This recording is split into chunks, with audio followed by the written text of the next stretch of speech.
All right, everybody. Thanks for listening today. I'm super excited right now. I've got Dave Query on the phone with me, and Dave owns Big Red F Restaurant Group out in Boulder. And man, Dave is one of these guys that he was in our book. He's been in our video series. In fact, Dave is the guy that when I interviewed him for our book, the Restaurant Owners in Court book 4 or 5 years ago, I knew we were going to have a really good book because and we put him first chapter in the book, and it opens up really strong because Dave has been in the restaurant business for a long time, about 30 years, and he's just a wise dude. He knows a lot about the business. He knows a lot about every side of the business, and just really is able to articulate and convey a lot of lessons learned, advice, wisdom, and just he understands people really, really well, as well as anybody I've met in this business. And so I'm always really excited to wrap with him. So, Dave, man, thank you once again for taking time to talk to me. Yeah, man. Happy to be here. So you guys are, so Big Red F now is, you've got 12 locations across 4 or 5 different concepts. You're opening 3 more, so you have about 15 locations here soon. But you're kind of taking a step back. Your career, you graduated from the Culinary Institute back in the mid-'80s, and then your first restaurant, correct me if I'm wrong, was like in 1988. Is that right? Was that the Lick Skillet? Yep, that was it. So and we have 10 stores now. We'll have 13 by the end of the year. 10 now, 13 by the end of the year. Okay. And that's, you've got through 16. Yeah. Okay. And that's, you've got Jack's, and you've got the Post Brewing Company, Centro. There's 5 Jacks, Lodo, Fort Collins, Glendale, Boulder, and we opened in Kansas City last October. We have the Zolo Grill in Boulder, which was the first of the Big Red F in 1994. Centro, which is on the Pearl Street Mall, West End Tavern, also on that same block, and the Post Brewing Company, which we opened last year, and we have a place called Lola down in the Highlands in Denver as well. Got it. Okay. So you guys have now, so you're in Kansas City, so you're officially out of state. Yeah, we've reached the border. I hear you, man. I want to talk about that too, because I want to talk to you a little bit about why Kansas City and where else you might go. But one thing that I'll always remember the first time you talked to me about when you had decided to start Big Red F. So you'd done the Lick Skillet for a while, and then you sold out your half of the partnership, and you were putting together it was like 5 concepts, if I remember right, for Big Red F. Correct. And yes, you, the thought of going to an investor with a group with just one restaurant idea, mom and pop thing, wasn't as appealing to some of these people. So we put together 5 different concepts and wrote the plan. And the thought wasn't to do them all at once, but to let people know that, we wanted to start a company rather than just a one store show. And so it really helped appeal to people and let them know that what we were thinking. And when we came back 6 months after opening the first one and said, hey, we got a great opportunity on this location for the second one, people weren't surprised, and they weren't, like, hey, you haven't even figured the first one out yet. So everybody was on the same page from the get-go that we were in it to do a more than one restaurant. So you had that all planned out from the beginning, and yeah, and we opened up to 5 that we had in the book. Things changed. One of them was a vegetarian restaurant. We never went there. And one of them was a steakhouse that we never did. But the Jack's, the fish house, was in there. And we had this Blue Plate Kitchen, this retro diner thing that we did as well. So, the plan is a good roadmap, but plans change. So you got to be willing to change the trip plan as well. But that goes hand in hand though with having investors that are flexible and believe in you, and when you make changes. And that was one of the things that really stuck out was when you were talking about attracting investors. I thought it was just so you were thinking long term, and I thought that was really wise. That you talked about almost approaching it like you would a marriage, that, it's a long-term commitment. You really got to not be myopic and just go for the money, but go for the right people. Tell me a little bit more about that kind of thinking, because I think that's such an important piece that people miss in this business sometimes. Well, these investor relationships actually lasted longer than my marriage, so they are a long-term commitment. It's a luxury to have a group of people that are interested in what you're doing, and so then you present them with the plan and the financials, and you get them on board, but then you really got to think, what is it that I'm looking for? I need the money, and you'll do anything, when you need that money. But then the relationship kind of changes once you have it, and the business is growing and is doing well, and then it starts to pay the investors back, and 20 years later, it's still paying them back at a great clip. So it's a long-term relationship, and the investor entrepreneur relationship is just funny, because in the beginning there's nothing except the money that you need, and if things go well, then there's this long-term. These people have made 5, 10, 15x return on their money, and the dynamic is a lot different. But having great partners is really key. You don't want that person that's going around town saying, come by my restaurant and do this and do that. They're silent business partners. They're there to help you, where in areas where you might need it. It's important to get people who have something to offer the business and some business experience. And, they're not writing that first check by clearing out the bank account. And if it doesn't work, you've really affected their summer plans. These were folks that had a little more financial wherewithal to do it over and over again when I went back to them and asked them for money. And, it has to be a level of performance too. Nobody's just going to keep writing those checks, but as long as the businesses are doing what you say they're going to do or near that, there's a good synergy and a good relationship there with the investors.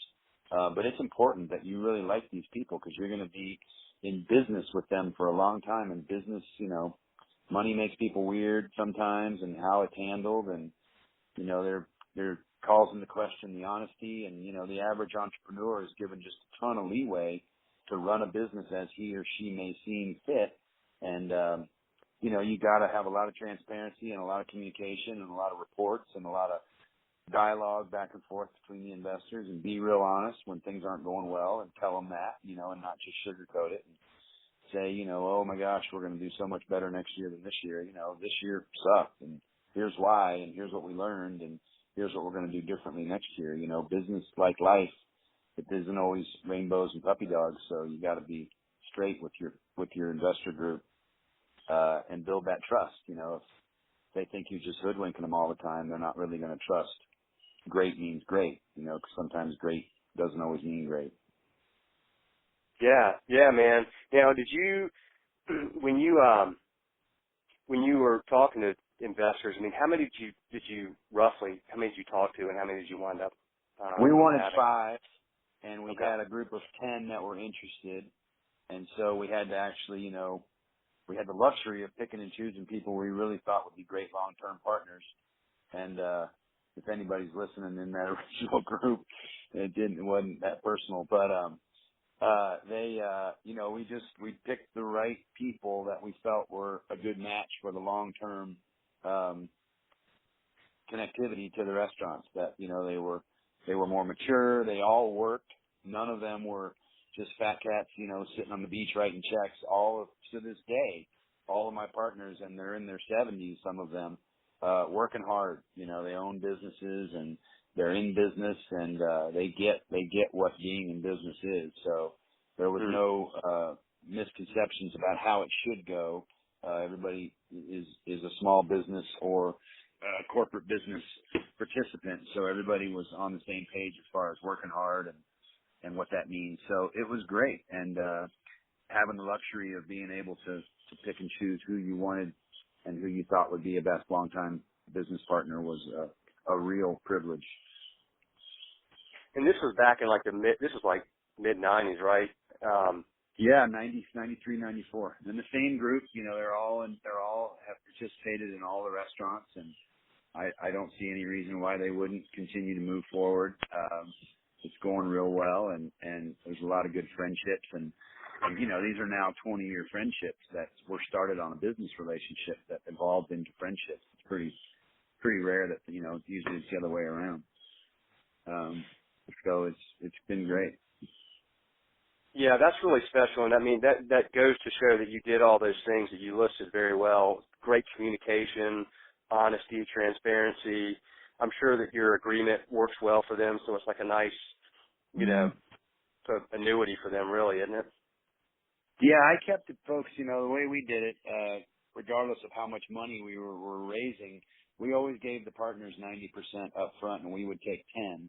And these are all LLCs that we have, so the tax ramifications of the phantom income, I didn't want to own everything up front because you might have made $200,000 in a year, but you never got any of that because it went to construction and opening costs and running the business. So we always gave the bulk of the ownership to the partners, and then as they got their money back, their percentage of ownership pre-payout would be X, and then when they got their money back with interest, it would go to Y, and they would still stay involved and are involved for the life of the business. So like you said, it is an annuity. And that's a really great way to build the business model because you're telling them, I want you in this thing. I'm not going to use you like a bank. And it also creates a well that if things are going as planned, they're very eager, to get back in the next one. There's been times when they're like, what's next, man? You're kind of slacking a little bit. Where's the next joint going to be? So, it creates a lot of excitement when they're in it for the long haul rather than just borrowing the sum of money and paying them back with a big interest rate and giving them some free food or something. So I love having partners for the life of the business, and they're cheerleaders for the restaurant. Boulder's a small town, so they're all running around, in their own way. Some of them are very subtle about their involvement. Others are much more vocal about it, but it's great. They're a little chamber of commerce for the restaurants, running around being raving fans and bringing a lot of people into the stores. And so it's an organic beast that just grows and grows and grows as things go on 20 years later. Did you, what would you do? I mean, so you haven't had to go outside of this group all this time. They've stayed involved. And I mean, what would you do now, or what advice would you give to somebody who was going out now to raise money, whether, maybe they listen to your advice and come up with multiple concepts or whatever, have a long-term plan? Is there any, based on the way things are going with the economy now and how people look at restaurants now, is it different, or would you do anything differently this time around? Well, we did, on two separate occasions, we went outside of the group and we included all of the original members, but we took Jack's a little more aggressively, the Fish House concept, and have opened 3 stores in the last 3 years. And we did this big brewing company, and that was an expensive ordeal with all the brewing equipment and building a brewery. So we went outside of the group and we got people, some more investors, people in the restaurant business, friends of mine in the restaurant business, people who could really add some value to what we're doing and offer some advice to me as we're continuing to grow. So it hasn't been only that sole group. They've been involved with everything, but it did get bigger. I think that the advantage to that is if you are in the growth mode and you do want to do something that's gonna ramp up, you want to have a larger group so you're not continuing to go back to the same group of people and be like, hey, we need another X amount of money. All of a sudden 2 years later they've contributed $500,000 to something. That's a lot of money. So we spread it out a little bit and brought some more people on. As far as who to bring on the second round, or with the economy the way it is, it's really important to find people who understand what they're getting into. Restaurant business, I met a guy recently who asked me for some advice on a restaurant that he had invested in, and he explains it to me. It's this high-end place. It's actually a pretty nationally known restaurant, and he told me the numbers that they were doing. It's a fine dining restaurant, and there's a lot of costs involved with fine dining, with linen and nicer silverware and nicer china, much more nice china and glassware. And the operating costs of running a nicer restaurant ramp up. And so he explains to me what this place is doing. And this guy was a investment banker, Montgomery Securities guy, and had been dealing with that level of business for a long time, where percentages are critical and high returns are what everything is based on. And so he lays it all out and tells me what this store is doing. And I was like, wow, that's kind of fantastic what you just said. And he said, oh, I'm so disappointed. I think this thing could be doing twice what that is. And I think sometimes, business is not always business, and certain businesses and the tech business and some of the stores that have less brick and mortar exposure and less overhead that just generate killer cash flow, that's not a restaurant. Restaurant margins are tight, and you really have to have everything clicking well to get a good bottom line return. And if you're bringing 10% to the bottom line when everything's all in, that's solid. If you're doing 15 or towards 20, you've got a great business. And then you get, these people who have invested in restaurants where they're bringing 50, 60% to the bottom line off of revenues. And they expect that same thing from a restaurant because they see the volume, they see the people, they see all the business every night, and they think this thing should be printing money in the basement. And it's rare, that most restaurants are just crushing it. It's really hard business to make a lot of money in. But as time goes on, you learn more and more and you get it. But I think just finding investors who get it, what they're getting into, which means writing a business plan and writing pro formas that really are critical, that are hard numbers, and they're very honest, and they don't show this pie in the sky, huge return, under promise and over deliver. Get those folks on there thinking that, this thing's going to be a solid investment, and they're usually on a restaurant, smaller restaurant investment. It's much more someone investing in someone as opposed to a concept or a model. Usually restaurant investments are from people that or you've met in other businesses. So they believe in you and they jump on board, but, try to really make a very conservative, budget and pro forma so that you show these folks that this isn't, you're not going to retire on this investment that you've made in Joe's Grill. Right. Now, you guys, when you first started, that was again like '93. I think you told me it was like 130 or 140,000 to get going or whatever. Times are different now. But do you still think early on? I'm sure you guys, probably spend more on your openings now than you did back in the day, even adjusted for inflation. But do you think it's important when you're first getting started to try to find whether it's, an existing space, some used equipment, or just try to keep things really tight, keep your overhead low? Is that a really important thing to do early on, or is that always the case? That's always really important. And as we got bigger and developers, start knocking, and they're like, we'll throw you these huge TI allowances and these massive, great build-out deals, and we're going to charge you a little more rent as it goes on because we're giving you all this money up front. And then, 5 years later, you have this huge nut every month. And our most successful restaurants have been the ones where we've taken second-generation locations and really been mindful of sourcing used equipment and really making do with what we have and making it all about great food and great service and a funky environment rather than these glitzy glam, $300 a foot build outs that it can happen real quickly. So yes, keeping that initial investment low and developing that strong cash on cash return is what's going to appeal to smart investors and people who want to, get involved if you're talking about doing it multiple times. So with this looming next economic spiral, whenever it happens, and statistics would show that it's going to sometime soon, it's important to keep those investments and those build out costs low, because that debt load can just be a crusher.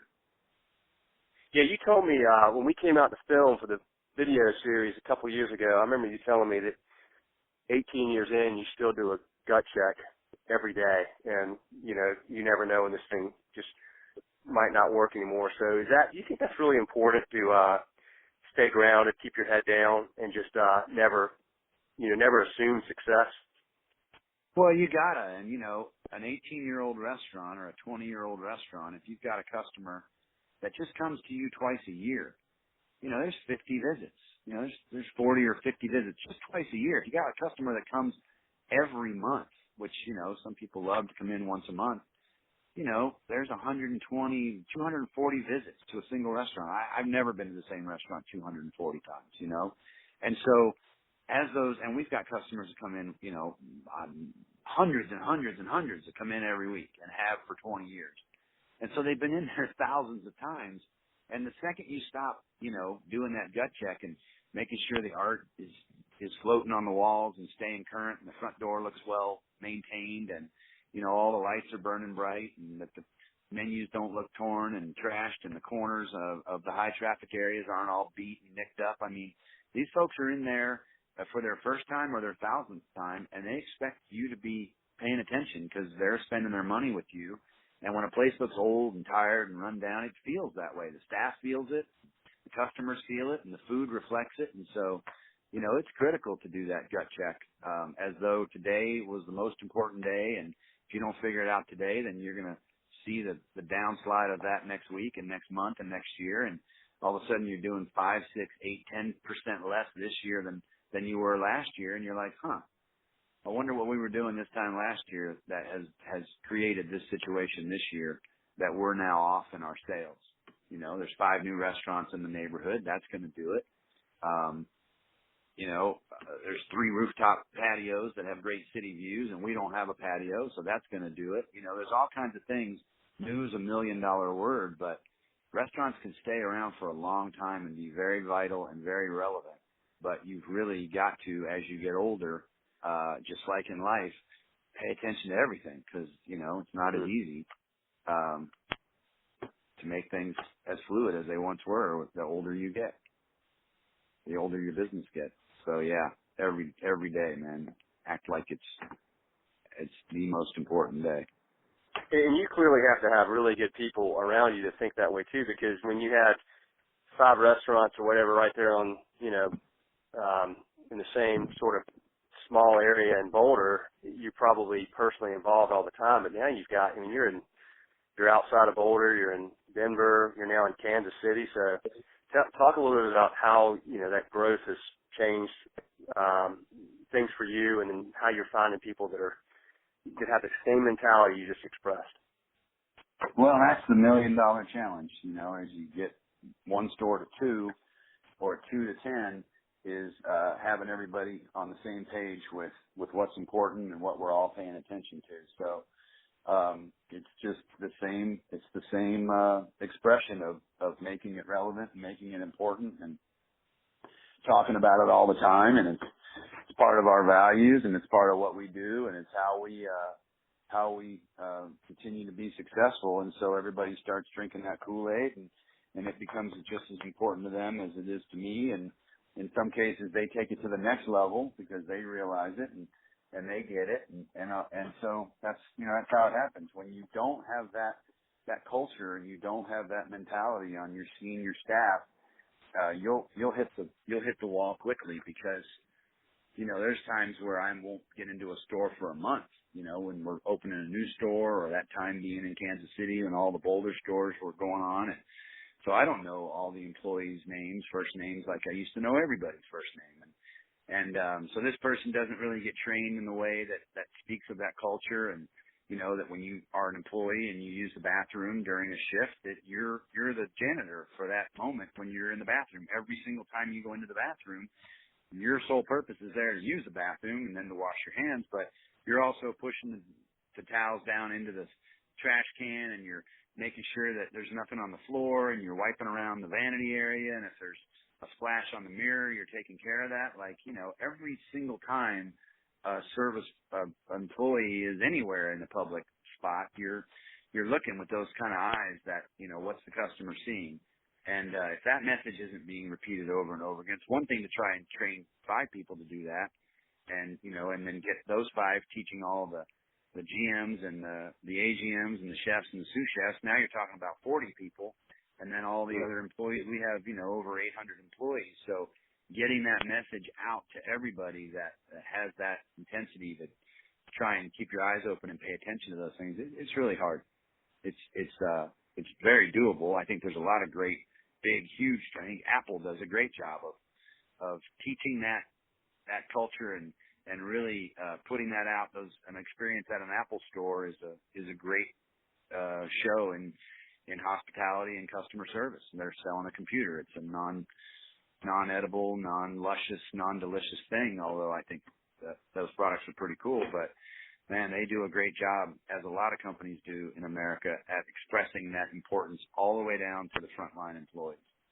And that's just key. But it's just Yeah, go ahead. repetitive. It's just repetitive. It's just, I've been saying the same thing over and over and over again for the last 25 years. You know, it's nothing, the core of what we're saying hasn't changed. You know, and it's funny, the people have changed, and I keep getting a year older and they keep staying the same age, walking through the door looking for a job. And, so, you know, you got to keep your tone relevant to the new millennium of employee, and how they perceive what you're saying is a lot different than someone did 20 years ago, and how it's delivered, and, it's just everything, you know. How's that changed? What are some of the big ways that's changed the workforce? Well, social media just didn't even exist. You know, the thought of you know, you got a phone call when you were young, working your way up in somebody's kitchen, and somebody said, "Hey, Query, there's a phone call for you." You were like, "Oh shit!" You know, it took you a day and a half to work twice as hard just to get that fact that somebody called you while you were at work, and interrupted the pace of the kitchen. Now, you know, you tell an employee, "Hey, man, you need to put your cell phone down and get off Facebook. You've got a full station. You know, what's going on here?" And they look at you like you just insulted the family crest. You know, it's amazing, the sense of privilege of, I have my cell phone and I need to stay connected. So we run a pretty hard line on no level of cell phone presence when you're in the kitchen, on the floor. You know, it's a fireable offense if it happens, you know, more than once, that you can't seem to put your phone away when you come to work. And it's disrupting, you know. We all eat out and sit at bars, and many people, you'll sit there and this guy will be on his phone, or some girl will be checking out her Facebook page, and, you know, they're supposed to be paying attention to you, not to their cell phone. So it's challenging. Yeah, the funny thing is they don't realize it's hurting their back pocket as well, because then, you know, when that happens to me, I'm like, I'm not tipping that guy very well. Well, sure. Exactly. Well, one thing that you guys say there, which I thought was really cool, I think John, your director of operation, I think you told me this was his line or something, but it was like, do something common, uncommonly well. Is that sort of an important philosophy you guys live by? Because it seems like your restaurants are, you know, like the Post is beer and chicken, like that's common food, but you're trying to do it really uncommonly well. So talk a little bit about that. Well, with the concept, you know, they're all very specific. Jack's is seafood, Zolo's Southwestern, the West End is barbecue and bourbon, the Post is hot chicken and cold beer. So we do drill down on those things in that way and get very specific and try and make the bullseye real big. But that can apply to anything. That can apply to opening a door for someone. I think, you know, a lot of the things that have been lost a little bit as this new, you know, manners are not what they used to be in America, and certainly not what they used to be in service. And just simple good manners. You know, you're from the South. I would always hire someone from the South. Somebody comes in with a resume from Georgia or South Carolina or anywhere in that area, and Midwest people, man, they just have a sense of good manners and hard working, good ethics and honest and integrity. And, you know, it's just harder and harder to find people that understand the effect that great manners have on I'm a 52-year-old person. If I see a woman that's older than me or a man, it's, you know, yes ma'am, yes sir, like that's just the way I grew up. And, you know, just having great manners. When you see great people in the hospitality industry, you see a floor manager or a sommelier working the floor, more often than not, there's a basis and a foundation of just killer manners, just great listeners, very aware of their surroundings, very generous with their surroundings, and it's so engaging immediately when you're around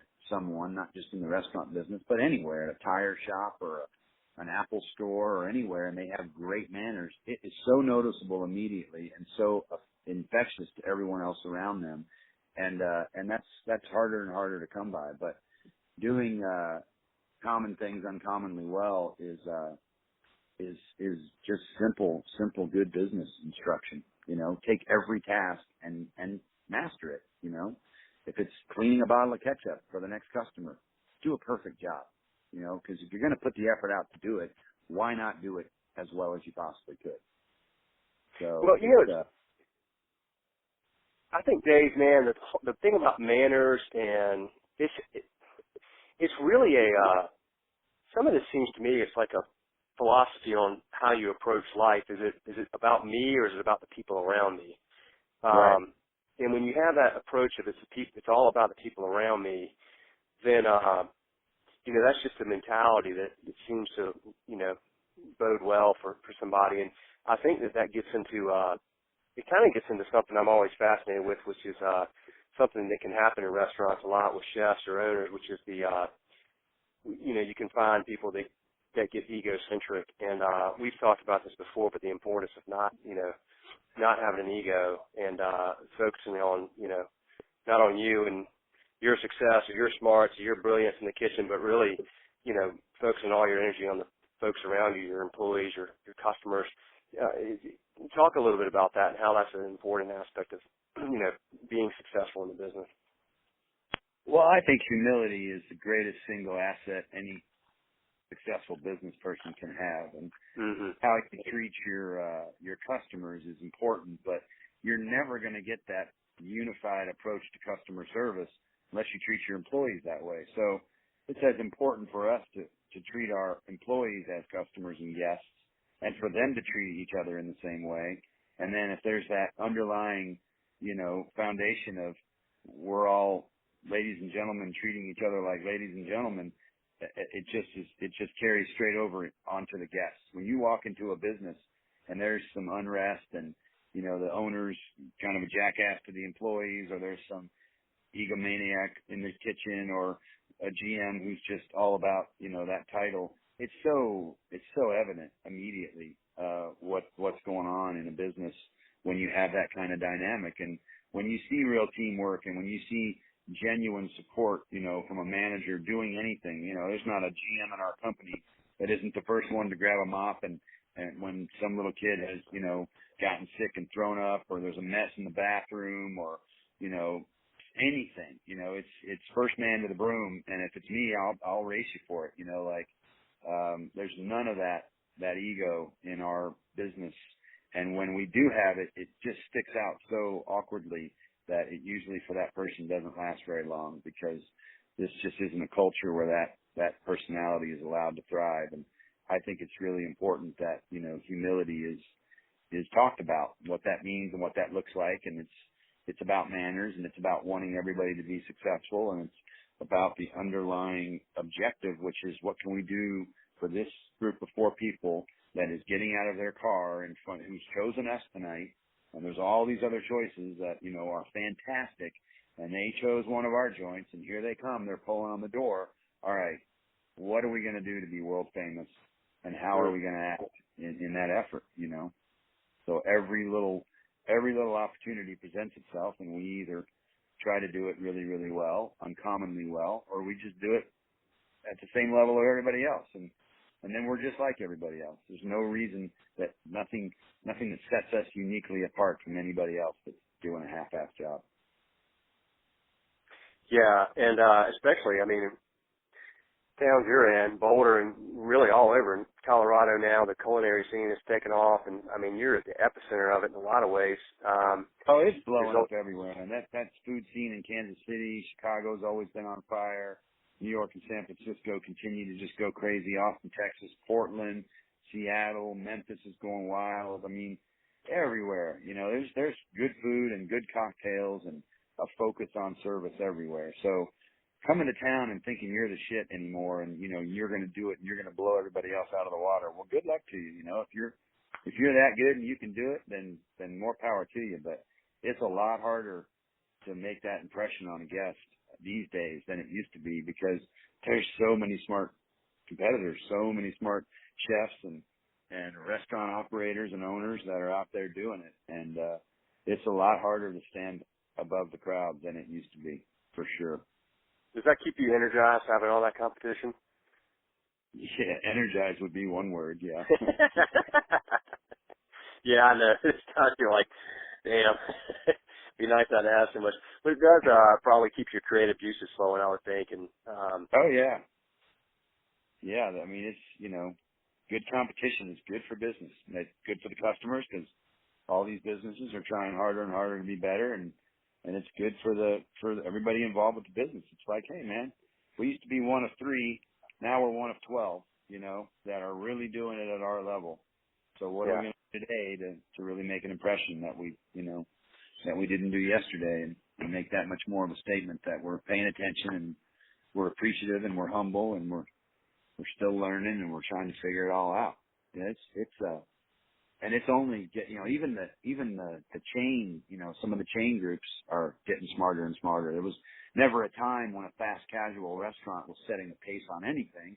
And now Steve at Chipotle's setting trends on buying and setting trends on, sustainability and how they're treating their employees and all kinds of stuff. So it's coming from all angles. It's not just we're all competing in this certain level of fine dining or finer dining.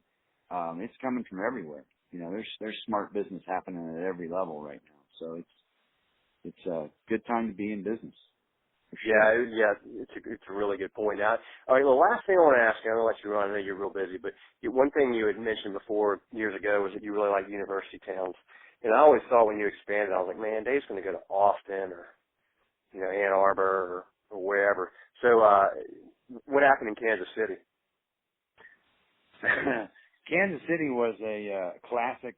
What I hit on earlier was a group that sought us out and had been to Jack's and really wanted Jack's in their building, and just pursued us and offered us a deal that we just could not refuse. And then I met the developer, this group out of Kansas City, the Van Trust Group, and so genuine, so honest, so completely humility ridden that the deal was done once we started actually talking about business. Because just being a tenant of theirs, I've learned so much about business that there was no way that wasn't going to happen. But college towns are still a great environment to do business in, I think, because every year, University of Colorado has 20,000 students. So every year there's 5,000 new students and their 10,000 parents bringing them to class for the first, which is next week for us. We'll have just this crush of 15 or 20,000 people coming to town here in Boulder and Denver. And they all want to eat out and try the new restaurants. And so then you do your best to, we know who they are.